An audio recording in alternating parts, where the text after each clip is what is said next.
मुझ पर निशाना साध रहे थे, लेकिन उनकी ये बयानबाजी, इनका छिछोरापन देश के सुरक्षा बलों का मनोबल गिरा रहा था। प्रधानमंत्री नरेंद्र मोदी ने मंगलवार को संसद में विपक्ष के तीखे सवालों का जोरदार जवाब देते हुए साफ किया कि ऑपरेशन सिंदूर भारत की ऐतिहासिक सैन्य और कूटनीतिक उपलब्धियों में से एक है और ये अभियान अभी भी खत्म नहीं हुआ है। कांग्रेस समेत कई विपक्षी दलों द्वारा उठाए गए इस सवाल पर कि अगर इतना सफल ऑपरेशन था तो पीओके को वापस क्यों नहीं लिया गया, प्रधानमंत्री ने न केवल तथ्यों के साथ इसका जवाब दिया बल्कि आजादी के बाद लिए गए कई विवादित फैसलों पर भी तीखी टिप्पणी दी। प्रधानमंत्री ने लोकसभा में कहा, जो लोग आज पीओके पर सवाल पूछ रहे हैं उन्हें पहले जवाब देना चाहिए कि पाकिस्तान को पीओके पर कब्जा करने का मौका किसने दिया, किसकी नीतियों ने दुश्मन को ताकतवर बनाया। उन्होंने पंडित जवाहरलाल नेहरू का नाम लेते हुए कहा कि जब वह नेहरू जी की बात करते हैं तो कांग्रेस और उसका इकोसिस्टम बौखला जाता है क्योंकि सच्चाई उन्हें रास नहीं आती।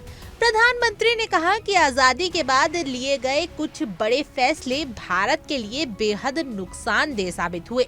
उन्होंने कहा, एक्साई चीन को उस समय की सरकार ने बंजर जमीन कहकर छोड़ दिया। नतीजा ये हुआ कि 48,000 वर्ग किलोमीटर जमीन चीन के कब्जे में चली गई। उन्होंने याद दिलाया कि इसी तरह 1962 और 63 में कांग्रेस के नेताओं ने जम्मू कश्मीर के संवेदनशील इलाकों पुंछ, उरी, नीलम वैली और किशनगंगा को छोड़ने का प्रस्ताव भी रखा था।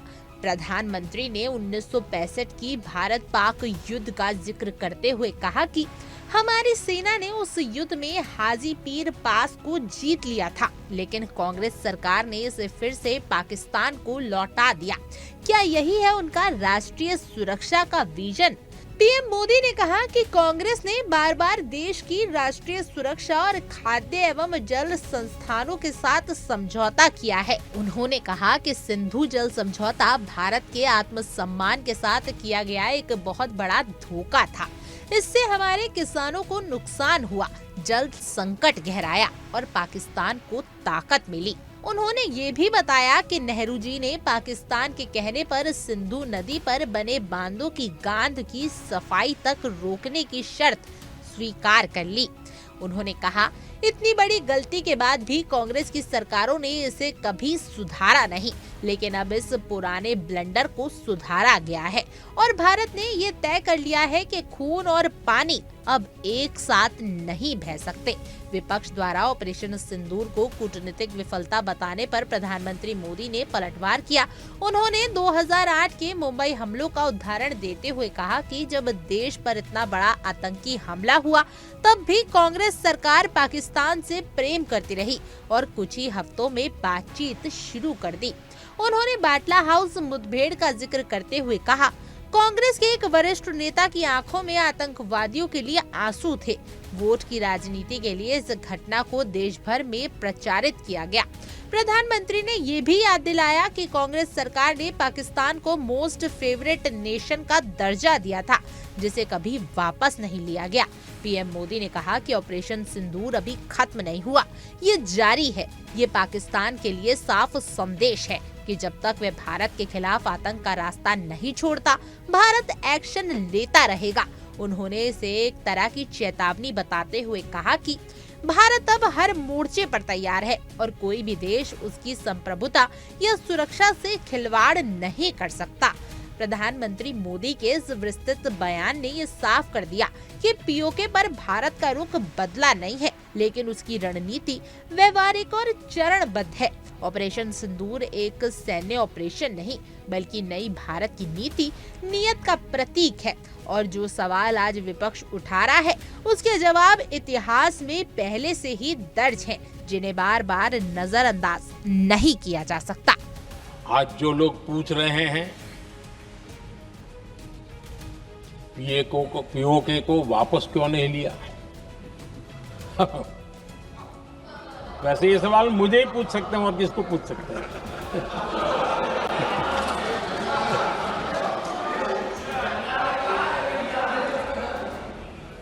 लेकिन इसके पहले जवाब देना होगा पूछने वालों को। किसकी सरकार ने पीओके पर पाकिस्तान को कब्जा करने का अवसर दिया था? जवाब साफ है, जवाब साफ है। जब भी मैं नेहरू जी की चर्चा करता हूं तो कांग्रेस और उसका पूरा इकोसिस्टम बिलबिला जाता है, पता नहीं क्या है। आदरणीय अध्यक्ष जी, हम एक शेर सुना करते थे, मुझे ज्यादा इसका ज्ञान तो नहीं है लेकिन सुनते थे। लम्हों ने खता की और सदियों ने सजा पाई। आजादी के बाद से ही जो फैसले लिए गए उनकी सजा आज तक देश भुगत रहा है।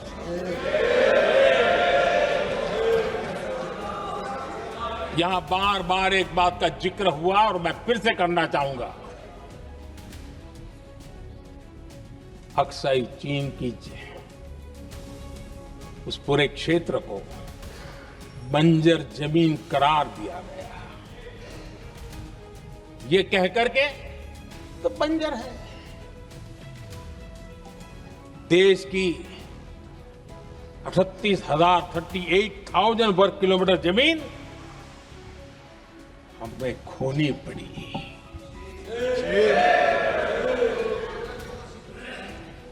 आदरणीय अध्यक्ष जी, मैं जानता हूं मेरी कुछ बातें चुभने वाली है। 1962 और 1963 के बीच कांग्रेस के नेता जम्मू कश्मीर के पूंछ,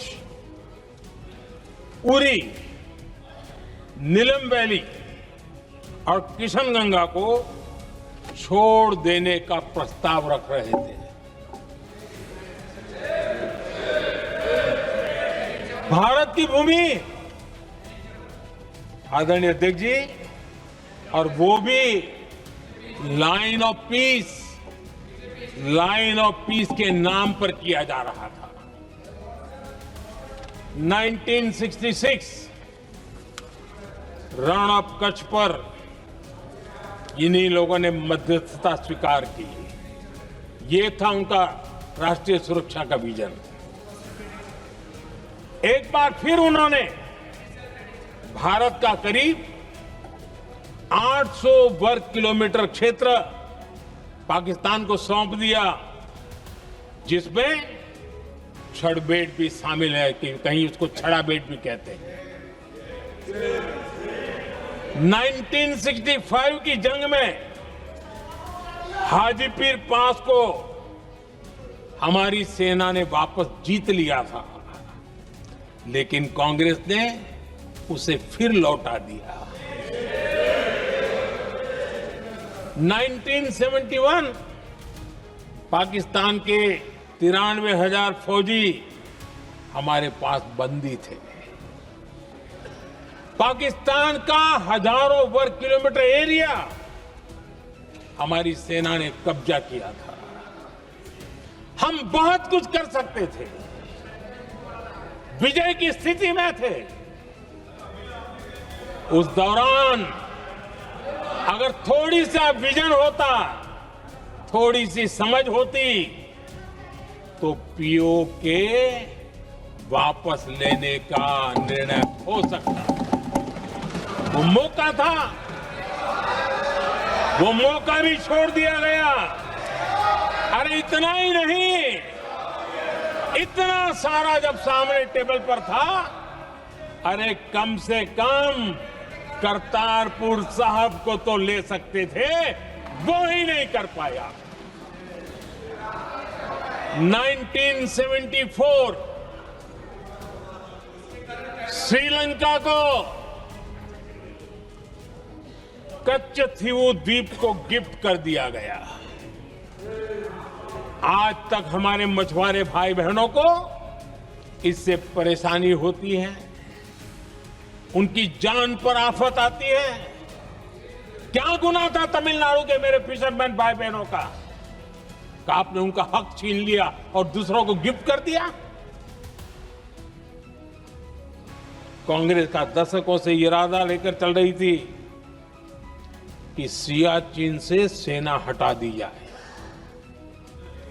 आदरणीय अध्यक्ष जी, 2014 में देश ने इनको मौका नहीं दिया, वरना आज सियाचिन भी हमारे पास नहीं होता।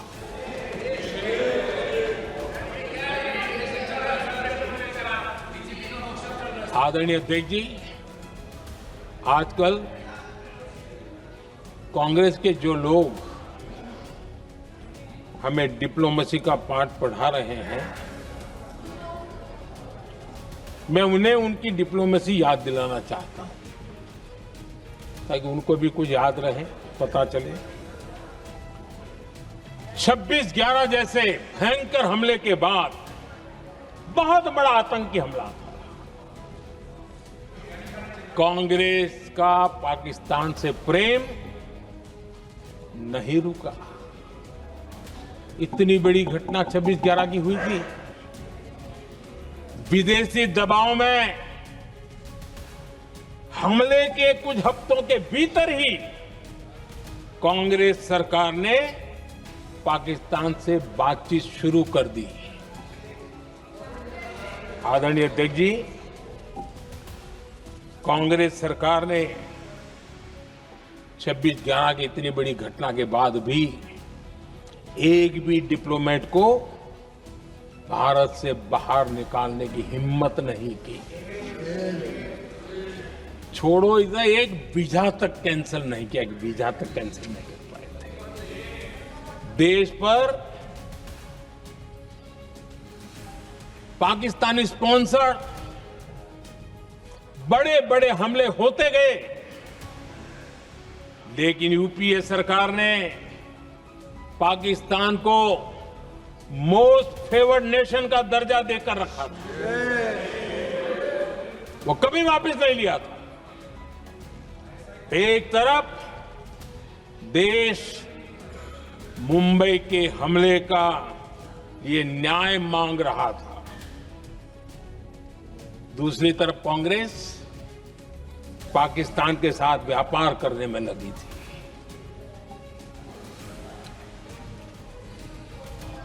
पाकिस्तान वहां से खून की होली खेलने वाले आतंकियों को भेजते रहे और कांग्रेस यहां अमन की आश के मुशायरे किया करती थी। मुशायरे होते थे। हमने आतंकवाद और अमन की आस का ये वन वे ट्रैफिक बंद कर दिया।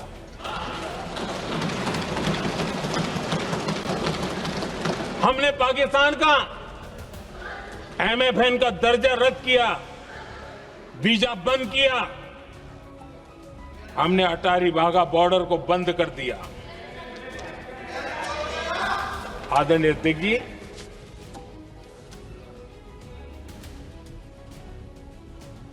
भारत के हितों को गिरवी रख देना ये कांग्रेस की पार्टी की पुरानी आदत है। इसका सबसे बड़ा उदाहरण सिंधु जल समझौता है। सिंधु जल समझौता किसने किया? नेहरू जी ने किया। और मामला किससे जुड़ा था? भारत से निकलने वाली नदियां, हमारे यहां से निकली हुई नदियां, उसका वो पानी था।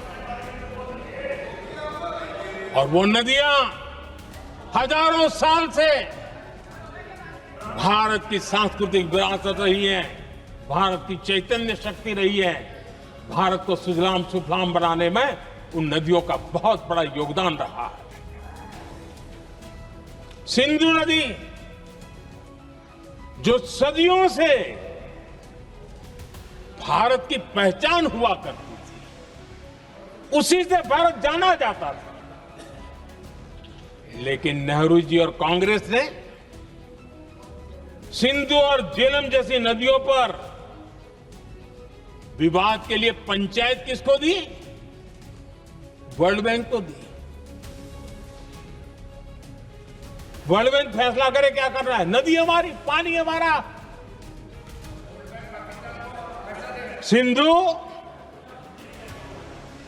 सिंधु जल समझौता सीधा सीधा भारत की अस्मिता और भारत के स्वाभिमान के साथ किया गया बहुत बड़ा धोखा था।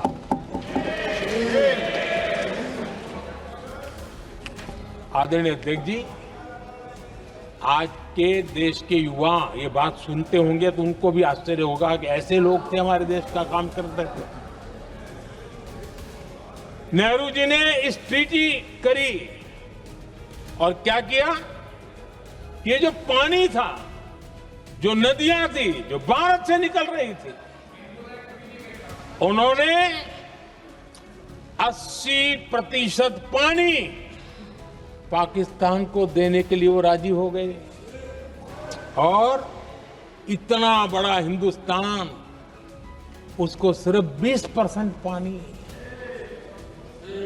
कोई मुझे समझाए भाई ये कौन सी बुद्धिमानी थी, कौन सा देश हित था, कौन सी डिप्लोमेसी थी, क्या हालत करके बना के रखा था आप लोगों ने। इतनी बड़ी आबादी वाला हमारा देश, हमारे यहां से निकलती हुई ये नदियां, और सिर्फ 20% पानी, और 80% पानी उन्होंने उसको दिया जो देश खुलेआम भारत को अपना दुश्मन करार कर देता रहता है, दुश्मन कहता रहा। और ये पानी पर किसका हक था? हमारे देश के किसानों का, हमारे देश के नागरिकों का।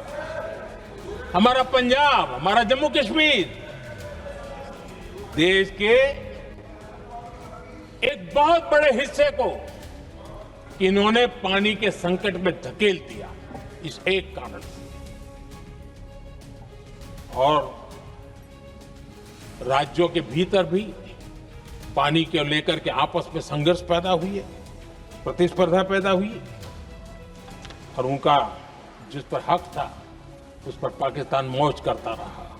और ये दुनिया में अपनी डिप्लोमेसी के पाठ पढ़ाते रहते हैं। आदरणीय अध्यक्ष जी, अगर ये ट्रीटी न होती तो पश्चिमी नदियों पर कई बड़ी परियोजनाएं बनती। पंजाब, हरियाणा, राजस्थान और दिल्ली, वहां के किसानों को भरपूर पानी मिलता, पीने के पानी की कोई समस्या नहीं रहती। औद्योगिक प्रगति के लिए भारत बिजली बना पाता। इतना ही नहीं, नेहरू जी ने इसके उपरांत करोड़ों रुपए भी दिए ताकि पाकिस्तान नहर बना सके।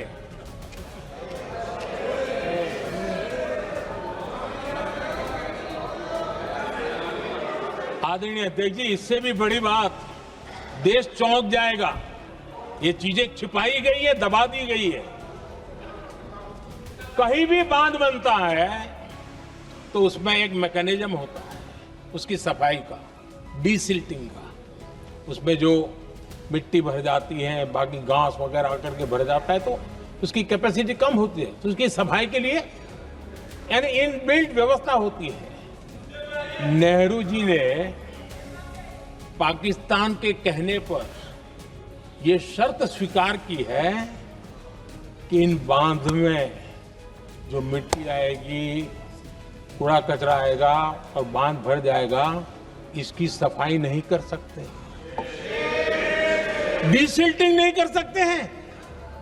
बांध हमारे यहां, पानी हमारा, लेकिन निर्णय पाकिस्तान का कि आप डिसिल्टिंग नहीं कर सकते। इतना ही नहीं, जब इस बार मैं डिटेल में गया तो एक बांध तो ऐसा है कि जहां ये डिसिल्टिंग के लिए जो गेट होता है ना, उसको वेल्डिंग कर दिया गया है ताकि कोई गलती से भी खोल करके वो मिट्टी को निकाल ना दे। पाकिस्तान ने नेहरू जी से लिखवा लिया था कि भारत बिना पाकिस्तान की मर्जी अपने बांधों में जमा होने वाली मिट्टी साफ नहीं करेगा, डिसिल्टिंग नहीं करेगा। ये समझौता देश के खिलाफ था और बाद में नेहरू जी को भी ये गलती माननी पड़ी।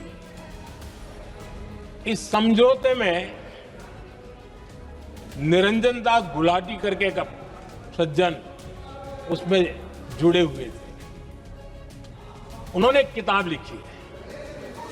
उस किताब में उन्होंने लिखा है कि फरवरी 1961 में नेहरू ने उनसे कहा था, गुलाटी, मुझे उम्मीद थी कि यह समझौता अन्य समस्याओं के समाधान का रास्ता खोलेगा, लेकिन हम वहीं हैं जहां पहले थे।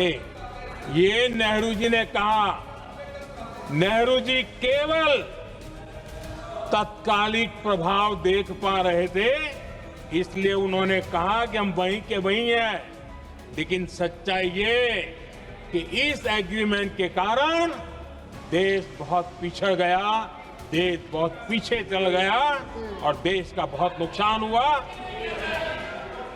हमारे किसानों को नुकसान हुआ, हमारी खेती को नुकसान हुआ। और नेहरू जी उस डिप्लोमेसी को जानते थे जिसमें किसान का कोई वजूद ही नहीं था। यह हाल करके रखा था उन्होंने। आदरणीय अध्यक्ष जी, पाकिस्तान आगे दशकों तक भारत के साथ युद्ध और छद्म युद्ध, प्रॉक्सी वॉर करता ही रहा। लेकिन कांग्रेस की सरकारों ने बाद में भी सिंधु जल समझौते की तरफ देखा तक नहीं, नेहरू जी की गलती को सुधारा तक नहीं। आदरणीय अध्यक्ष जी, लेकिन अब भारत ने पुरानी गलती को सुधारा है, ठोस निर्णय लिया है। भारत ने नेहरू जी द्वारा किए गई बहुत बड़ी ब्लंडर, सिंधु जल समझौते को देश हित में, किसानों के हित में एबेंस में रख दिया है। देश का अहित करने वाला ये समझौता अब इस रूप में आगे नहीं चल सकता। भारत ने तय कर दिया है, खून और पानी साथ साथ नहीं बह सकते।